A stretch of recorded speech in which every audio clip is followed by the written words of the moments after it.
Welcome to our channel. ఈ రోజు నాతో పాటు రమ్మగారు ఉన్నారు. నమస్తే రమ్మగారు. నమస్తే జయ. రమ్మగారు, చందమామ కథలను పిల్లలు భలే ఇంట్రెస్ట్ చూపిస్తున్నారండి. కింద మనకి కామెంట్స్ కూడా చాలా బాగున్నాయి. ఇంకా ఇలాంటివి ఎక్కువ చెప్పించండి, ఎక్కువ మాట్లాడండి రమ్మగారితో అనేసి అడుగుతున్నారు. సో మరి ఈ రోజు ఒక చందమామ కథ, కొంచెం పెద్ద కథ చెప్తా. ఓకే. ఒక కుంతల దేశం, ఎంతసేపు కుంతల దేశం పేరుస్తుంటుంది. ఆ పేరు అంటే విదర్భ దేశం చెప్దాం ఈసారి. పేరు మార్చుకోవచ్చు, మన ఇష్టం కదా. విదర్భ రాజకుమారుడు చంద్రసేనుడు. అయితే అతనికి ఏంటంటే ఏదో ఊహాసుందరిని పెళ్లి చేసుకోవాలని, అందమైన అమ్మాయిని పెళ్లి చేసుకోవాలని ఉండేదట, కోరిక ఉండేది. అయితే ఏమైంది, ఎంతమందిని చూపించినా నచ్చేది కాదు, నచ్చేవాడు కాదు, అతనికి నచ్చేది కాదు. ఈ అమ్మాయి నా నచ్చలేదు, ఆ అమ్మాయి నా నచ్చలేదు, అలా అనేవాడు, వంకలు పెట్టేవాడు. అయితే కొంతకాలం తర్వాత వాళ్ళ నాన్న ఏం చేశాడంటే రకరకాల దేశాల నుంచి బోళ్ళంతమంది అందగత్తెల పటాలని అన్నీ తెప్పించి ఒక చుట్టింట్లో, అంటే గుండ్రంగా ఉండే ఇంట్లో అంటిపించి అతను పుట్టినరోజు నాడు సాయంకాలం, అబ్బాయి చుట్టింట్లో నీకు ఆసక్తికరమైన విషయం ఉంది, పైకి వెళ్ళి చూసి నీకేం కావాలో చెప్పమన్నాడు. అయితే అన్ని పటాలు వెళ్ళాడు ఈ అబ్బాయి. పైకి వెళ్తే బోళ్ళంతమంది అందగత్తెల అమ్మాయిలు, రాజకుమార్తె ఫలానా రాజకుమార్తె, ఫలానా రాజకుమార్తె అని రాసింది. అందరినీ చూస్తుంటే ఒక ఫోటోకి, ఒక చిత్రపటానికి కర్టెన్ వేస్తుంది, ముసుగేసేసారు. మామూలుగా మన వ్యక్తులకు ఎలా ఉంటుందంటే ఓపెన్గా ఉండే విషయం కంటే మూసుండే విషయం మీద మహా ఆసక్తిగా ఉంటుంది. ఈ కుర్రాడు ఏం చేశాడు, ఈ చుట్టుపక్కల ఉన్న అమ్మాయిలందరూ బాగున్నారు, వీళ్ళతో సరిపెట్టుకోకుండా ఈ మూసున్న దాంట్లో ఏముందో చూద్దామని ఆ కర్టెన్ లాగాడు. అక్కడ ఉన్న అమ్మాయిని చూసరికి ఆయన భలే నచ్చింది, ఎంత బాగుందో, భలే అందంగా ఉంది. ఉండేసరికల్లా ఏం చేశాడు, ఆ పటం తీసుకొచ్చి, నాన్నగారు ఈ అమ్మాయి నాకు నచ్చిందండి అంటే ఆయన తెల్లబోయాడు. ఇదేమిట్రా, దీన్ని ముసుగేసాం కదా, ముసుగేసిన పటం ఎందుకు చూసావు నువ్వు, ముసుగేస్తే ఇది వద్దని అర్థం. ఓహో, ఇది వద్దని అర్థం కదా, అందుకని ముసుగేసాం, మిగిలినవన్నీ ఓపెన్గా పెట్టాం. ఆ పటాల్లో ఏదో ఒకటి చూసి నేర్చుకోవాలి, ఈ అమ్మాయిని నచ్చుకున్నావేమిటి నువ్వు, ఇది వద్దన్నాడు. అనేసరికల్లా ఈ అబ్బాయి ఏమన్నాడు, మీరు అక్కడ 30 పటాలు పెట్టారు, నాకు ఇది నచ్చింది, ఈ అమ్మాయే నచ్చింది, ఎందుకు చేసుకోవద్దంటారు, మరి ఈ పటం ఎందుకు తెప్పించావు అని పోట్లాడాడు. తండ్రి అన్నాడు, పెద్దరాజు గారు, ఈ పటం మన ఇంటికి వచ్చే నాటికి బాగానే ఉంది, ఈ అమ్మాయిని ఒక రాక్షసుడు ఎత్తుకుపోయాడు, ఒక మాంత్రికుడు ఎత్తుకుపోయాడు, ఉక్కు కోటలో దాచిపెట్టాడు. ఈ అమ్మాయి అక్కడి నుంచి బయటికి రాదు, వాడు చాలామందిని ఇట్లాగే తీసుకెళ్ళిపోయాడు. మన దగ్గరికి వచ్చాక వాళ్ళ దగ్గర నుంచి కబురు వచ్చింది, రాజకుమార్తెని ఉక్కు కోటలో బంధించాడు అని.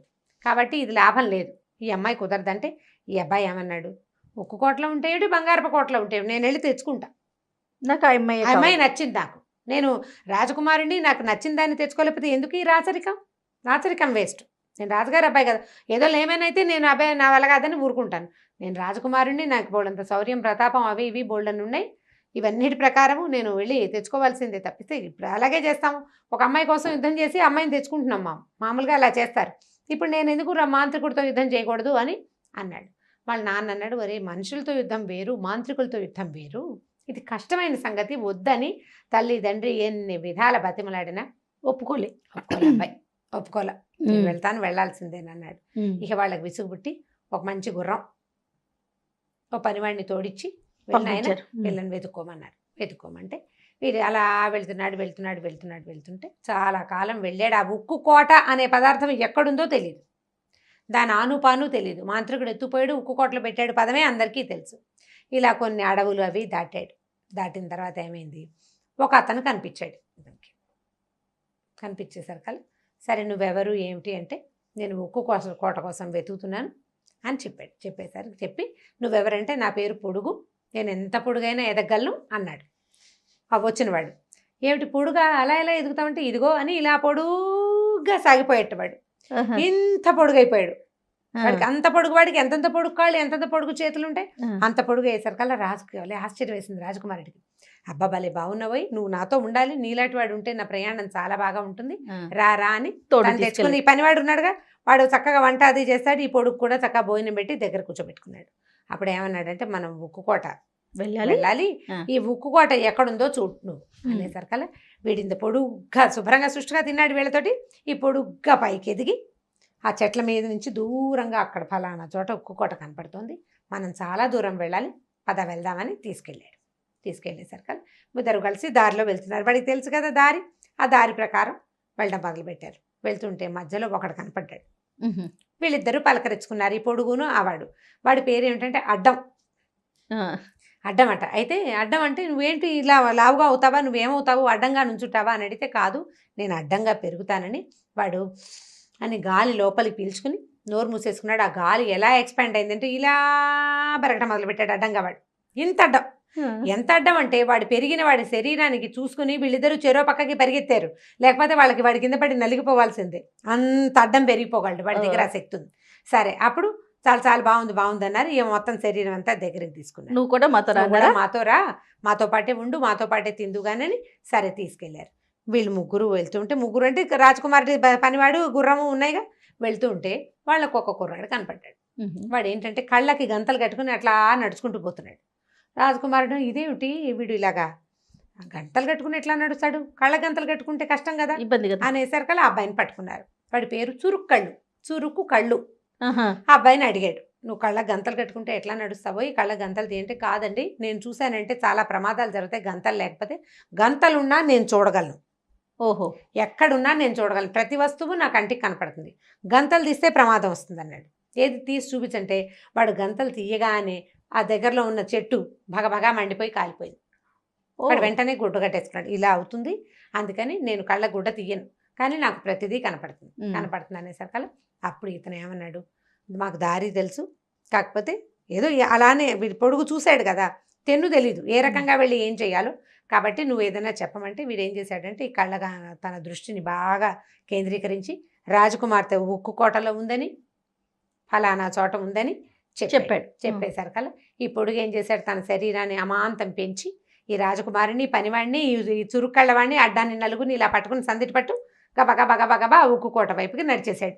ఇంత పొడుగాటి వాడు పెద్ద పెద్ద అంగలు వేసుకుంటూ వెళ్తాడు కదా, అక్కడికి వెళ్ళారు. వెళ్ళేసరికల్లా ఏమైంది, బయట బోల్డ్ అన్ని రాతి గుర్రాలు, రాతి మనుషులు, అసలు ఎంతమంది ఉన్నారో అట, అన్ని రాతితోనే, అన్నీ రాతివే. అక్కడి నుంచి ఇటు ఏం చెప్పాడంటే, ఈ ఉక్కు కోటలో నలుగురు కోసం వంట చేస్తున్నారు, మన నలుగురు కోసమే వాళ్ళు వండుతున్నారు, మనం వస్తామని వాళ్ళకి తెలుసు అని చెప్పాడు. వీళ్ళు వెళ్ళారు ఆ ఉక్కు కోటలోకి. వెళ్తే వంట అవుతోంది, ఎవరో వంట చేస్తున్నారు, చక్కగా కూర్చున్నారు, నలుగురు భోజనాలు చేశారు. పనివాడిని గుర్రాన్ని వదిలిపెట్టేసి వీళ్ళు వెళ్ళిపోయారు. నలుగురు భోజనం, రాజకుమారుడు, పొడుగు, అడ్డం, చురుక్కళ్ళవాడు, రాజకుమారుడు, నలుగురు కలిసి భోజనం చేశారు. ఓ గదిలో కూర్చున్నారు. కూర్చుంటే ఒక ముస్సలి గూనివాడు, వంగిపోయి ఉన్న ఒకవాడు వచ్చాడట. గూని అతను వచ్చి నడుముకి ఉక్కుతోటి, ఉక్కు అంటే ఐరన్ లాంటిది, కొంచెం నల్లగా ఉంటుంది, 3 కట్లు ఉన్నాయట వాడి నడుముకి, 3 కట్లు ఉన్నాయి. అతను ఏం చేశాడంటే వస్తూ తనతో ఒక అమ్మాయిని చేత్తో పుచ్చుకొచ్చాడు. వచ్చేసరికల్లా ఈ రాజకుమారుడు గుర్తుపెట్టేశాడు, ఈ అమ్మాయి నేను ప్రేమించింది అని ఆ అమ్మాయిని దగ్గరికి వెళ్ళి మాట్లాడబోయాడు. ఆ అమ్మాయి అలా చూస్తూ నుంచింది, అది మెలకుగా లేదు, నడిచొస్తోంది, స్పృహలో లేదు. అప్పుడు ఇతను ఏం చెప్పాడంటే, ఈ గూనివాడు, ఇదిగో నీకు కావాల్సిన రాజకుమార్తె, దీనికోసమే నువ్వు ఇంత దూరం వచ్చావు, తెల్లవారే వరకు ఈ అమ్మాయిని ఎక్కడికి వెళ్ళనివ్వకుండా కాపలా కాయాలి, గది దాటి వెళ్ళిపోయిందో నువ్వు రాయి అయిపోతావు, గదిలో నుంచి బయటికి పోకూడదు, దీనికి బయటికి వెళ్ళనివ్వకుండా కాపలా కాయమన్నాడు. సరే, అమ్మాయి నువ్వు ఒక కుర్చీలో కూర్చోబెట్టారు. ఈ అబ్బాయిలు నలుగురు భోజనం చేశారు కదా, మెలకుగానే కూర్చున్నారు. ఈ పొడుగు ఏం చేశాడు, ఒక చోట గదిలో పక్కన నిలబడి చుట్టూతా ఏమున్నాయో పరిశీలిస్తున్నాడు. ఈ అడ్డం తన శరీరాన్ని పెంచి గదిలో నుంచి బయటికి వెళ్ళే అన్ని మార్గాల్ని మూసేశాడు, శరీరంతో మూసేశారు. చురుక్కళ్ళ వాడు అట్లా నిద్రపోకుండా నుంచున్నారు. కాసేపు అయ్యాక మెల్లిగా నలుగురికి నిద్ర వచ్చేసింది. తెల్లవారబోతుండగా మెలకు వచ్చి చూసుకున్నారు, ఏది రాజకుమార్తె లేదు, వీళ్ళకేమో నిద్ర వచ్చేసింది. అయ్యో, అమ్మో సూర్యోదయం అయిపోతుందని ఈ రాజకుమార్తె ఎక్కడుందని వెతికితే ఈ పొడుగు తన శరీరాన్ని పెంచి దూరంగా చూస్తున్నాడు, కానీ వాడికి కనపడదు. చురుక్కళ్ళ వాడు దృష్టిని కేంద్రీకరించగానే వాడికి ఏం కనపడదంటే, ఇక్కడికి 100 ఆమడల దూరంలో ఉన్న ఒక మర్రి చెట్టు మీద మర్రి కాయలో రాజకుమార్తెని బంధించి ఉంచారు. కాయలో ఉంది. అయ్యో, ఆయన సరికల్లా వీడేం చేశాడు, ఈ పొడుగు వెంటనే ఇంత పొడుగ్గా పరిగెత్తి పగాబగబా అంగలేసుకుంటూ ఈ 100 ఆమడల దూరాన్ని దాటేసి పరిగెత్తుకుంటూ వెళ్ళి ఆ మర్రి కాయని తీసుకొచ్చేసాడు. ఆ కాయని తెచ్చి ఇట్లా గదిలో పడేయంగానే అమ్మాయిగా మారిపోయింది అది. ఈ ముసలివాడు వచ్చాడు తెల్లవారంగానే, రాజకుమార్తె ఇక్కడే ఉంది. వాడు ఎలా చేశారు అన్నాడు, కానీ వాడి నడువుకి 3 ఉక్కుతోటి కట్లు కట్టినాయి, ఓ కట్టు విడిపోయిందిట, 2 కట్లు ఉన్నాయి. వాడు గొణుక్కుంటూ ఈ అమ్మాయిని చేత్తో పుచ్చుకు తీసుకెళ్ళిపోయాడు. ఇక్కడే ఉండండి అన్నాడు. పగలల్లా వీళ్ళు అటు ఇటు తిరిగి చూశారు, కోటంతా చూశారు, వజ్రాలు, వైడూర్యాలు, ఆభరణాలు ఎన్ని ఉన్నాయో, ఎంత సంపదో, కానీ అన్ని చోట్ల గుర్రాలు, ఏనుగులు లేవు. గుర్రాలు, ఎడ్లబళ్ళు, గుర్రబళ్ళు, మనుషులవి మట్టి బొమ్మలు, రాతి బొమ్మలే ఉన్నాయి. అంతా కూడా రాతితోని. రాతితోటే, ఏం లేవు అక్కడ. అన్ని పెట్టెల నిండా బంగారాలు, వజ్రాలు, వైడూర్యాలు అలా బోల్డ్ అని ఉన్నాయన్నమాట. సరే, రెండో రోజు సాయంకాలం మళ్ళీ వీళ్ళు రాత్రి అన్నాలు తినేశారు. ఆ గూనివాడు రాజకుమార్తెను తెచ్చాడు. ఇంకో 2 రోజులు నువ్వు కాపాడాలి ఇవన్నీ అని చెప్పి ఆ అమ్మాయిని అక్కడ వదిలిపెట్టి వెళ్ళాడు. ఆ అమ్మాయి ఏమీ స్పృహ లేదు, అడిగినా మాట్లాడినా ఏమీ లేదు. సరే, వీళ్ళు ఏం చేశారు, మళ్ళీ నిన్నట్లాగానే బాగా కేర్ఫుల్గా ఉన్నారు. అయినా సరే వీళ్ళకి నిద్ర వచ్చింది. తెల్లారేసరిగా లేదు అమ్మాయి. అమ్మాయి లేదు. లేకపోయేసరికల్లా అప్పుడు మళ్ళీ చురుకు కళ్ళ వాడిని ప్రేరేపించారు, ఎక్కడుందో చూడరా నాయన. మరి చూడాలి కదా ఎవరో ఒకళ్ళు. ఈసారి ఈ అమ్మాయి ఎక్కడుందంటే అక్కడెక్కడో ఇంకా దూరంలో ఒక చిలక గుడ్డులో ఉంది. ఓహో. మళ్ళీ ఈ పొడుగువాడు పరిగెత్తుకుంటూ వెళ్ళి ఆ గుడ్డును తీసుకొచ్చాడు. గుడ్డును తీసుకొచ్చి ఆ గుడ్డును కాస్త గదిలో పెట్టంగానే మళ్ళీ అమ్మాయిగా మారిపోయింది. పొద్దున్న గూనివాడు వచ్చాడు, 2 తిట్లు తిట్టాడు వీళ్ళని. ఈ నడువుకి 2-3 కట్లలో ఒకటి కట్టు నిన్న ఊడిపోయిందా, రెండో కట్టు వాళ్ళు ఊడిపోయింది, ఇంకొక కట్టుకు మిగిలింది. వాడు సణుక్కుంటూ విసుక్కుంటూ వీళ్ళు ఎలా చేస్తున్నారో నాకు అర్థం కావట్లేదని ఆ అమ్మాయి చేయి పుచ్చుకుని బరాబరా లాక్కుంటూ రాజకుమార్తెను తీసుకుపోయాడు. 3వ రోజు రాత్రి ఏం చేశారు, అన్నాలు తిన్నారు. ఈ రాజకుమార్తె వచ్చి నుంచునుంది వీళ్ళ దగ్గర. ఒక మంచం మీద పడుకోబెట్టారు. అమ్మాయిని మెలకుగానే చూస్తూనే ఉంది. వీళ్ళు చూస్తూ చూస్తూ చూస్తూ నిద్రపోయారు. సూర్యోదయానికి కొద్దిసేపు ముందే వీళ్ళకి మెలకు వచ్చింది. చూసుకున్నారు, అమ్మాయి లేదు, మాయమైపోయింది. ఇప్పుడు ఈసారి చూస్తే ఎలా కనపడిందంటే వాళ్ళకి ఒక సరోవరంలో నిండా నీళ్లు ఉన్నాయి. ఆ సరోవరంలో అడుగున ఒక ముత్యపు చెప్ప ఉంది. ఆ చిప్పలో ఒక ఉంగరం ఉంది. ఉంగరంలో ఉంది రాజకుమారి, ఉంగరంలో ఉన్న ముత్యంలో. ఓహో. ఇప్పుడు ఏం చేశారు వీళ్ళు కాస్త, అంటే మరి అక్కడ సరోవరం లోపల ఎక్కడుందో కనపడుతోంది. సరే, వీళ్ళిద్దరు పొడుగు అడ్డం ఇద్దరు పరిగెత్తారు. ఈసారి అడ్డం ఏం చేశాడంటే శరీరాన్ని పెంచి సరోవరంలో ఉన్న నీళ్ళన్నీ తాగేసేట. మొత్తం నీళ్లు తాగేయంగానే సరోవరం ఖాళీ అయిపోయింది. వీడు గబగబా ఆ ముత్యాన్ని లోపల ఉన్న ఉంగరాన్ని తీసాడు. ఉంగరాన్ని తీసేసరికి ఈ లోపల ఏమైంది, మెల్లిగా సూర్యుడు వచ్చేసాడు. ఈ ముసలివాడు గది దగ్గరకు వచ్చేస్తుండేసరికి వీడు ఏం చేశాడంటే ఎక్కడో ఉన్నారు అక్కడి నుంచి గురి చూసి ఆ ఉంగరాన్ని డామని గదిలో పడేలాగా కిటికీలోంచి విసిరేసాడు. వాడు లోపలికి వచ్చేసరికి ఈ ఉంగరం వచ్చి నేల మీద పడింది. ఇది కాస్త అమ్మాయిగా మారిపోయింది. మారిపోగానే స్పృహ వచ్చేసింది అమ్మాయికి. వెంటనే ఈ ముసలివాడు నడువుకి 3వ కట్టు ఉంది కదా, అది 3వ ఉక్కు కట్టు విరిగిపోగానే వాడు ఒక కాకిలాగా మారిపోయి బ్యామని కావమని పిచ్చి పిచ్చిగా అరుచుకుంటూ ఈ కిటికీలోంచి బయటకు వెళ్ళిపోయాడు. ఓహో. బయటకు వెళ్ళిపోయేసరికి అప్పటిదాకా ఉక్కుగా ఉన్న కోట అంతా సినిమాలలాగా మారిపోవటం మొదలుపెట్టింది. అక్కడి నుంచి ఈ అమ్మాయి అడిగింది, మీరు ఎవరు, ఏమిటి, నన్ను ఇక్కడి నుంచి కాపాడారు, వీడు రాక్షసుడు నన్ను ఎత్తుకొచ్చేసాడు. ఇప్పుడు ఆ మాంత్రికుడు ఏంటంటే మాంత్రికుడు కాకి అయిపోయాడు కదా. అక్కడి నుంచి చురుకళ్ళవాడు పొడుగు అడ్డం కూడా వచ్చేసారు ఇక్కడికి. వచ్చిన తర్వాత వీళ్ళు చూసుకున్నారు, ఆ మొత్తం కోట నిండా ఉన్న అన్ని రాతి మనుషులు, అన్ని మట్టి మనుషులు, మట్టి విగ్రహాలు మనుషులుగా గుర్రబళ్ళుగా మారిపోయారు. వాళ్ళంతా ఇక్కడికి వచ్చి ఈ రకంగా ఉండిపోయారు. అక్కడి నుంచి పెట్టెల నిండా వజ్రాలు, వైడూర్యాలు ఉన్నాయి కదా, ఒక్కో పెట్టెలోంచి 10-20 అమ్మాయిలు చొప్పున బయటకు వచ్చారు. ఓహో. మణులుగా చేసి వాటిని దాచిపెట్టాడు. ఈ రాజకుమారిని చాలా సంతోషించి నన్ను పెళ్లి చేసుకోమని ఒప్పుకుంది. అప్పుడు ఈయన ఏం చేశాడంటే ఈ స్నేహితుల్ని ముగ్గురిని కూడా వెంబడ పెట్టుకుని ఈ రాజకుమార్తెలందరినీ వాళ్ళ కోసం వచ్చిన బళ్ళు, గుర్రాలు, మనుషులు ఉన్నారు కదా, ఎవరి దారిని వాళ్ళ ఇళ్ళకి పంపించేసి తను కూడా ఈ రాజకుమార్తెను తీసుకుని ఇంటికి వచ్చి హ్యాపీగా పెళ్లి చేసుకున్నాడు. ఈ ముగ్గురిని తన రాజ్యంలోనే చాలా ఒక ఉద్యోగం ఇచ్చేసి చక్కగా దగ్గర పెట్టుకుని వాళ్ళతోటి వాళ్ళ స్నేహం ఎప్పుడు పోకుండా ఉంచుకున్నాడు అనమాట. అయిపోయింది కథ కంచికి, మనం ఇంటికి.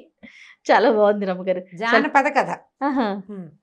ఊహకి అందకుండా పిల్లల కంటే మనం చెప్పేయచ్చు, కానీ ఆలోచిస్తే సాధ్యమా అనిపిస్తోంది. అంటే సాధ్యం కానివే కదా కథలు.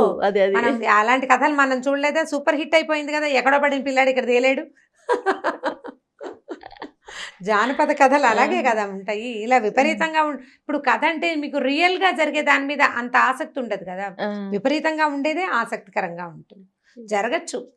జరిగుండొచ్చు. అదే బాగుంది రమ్మగారు. ఇంకొక వీడియోలో మళ్ళీ కలుద్దామండి. తప్పకుండా చేయండి.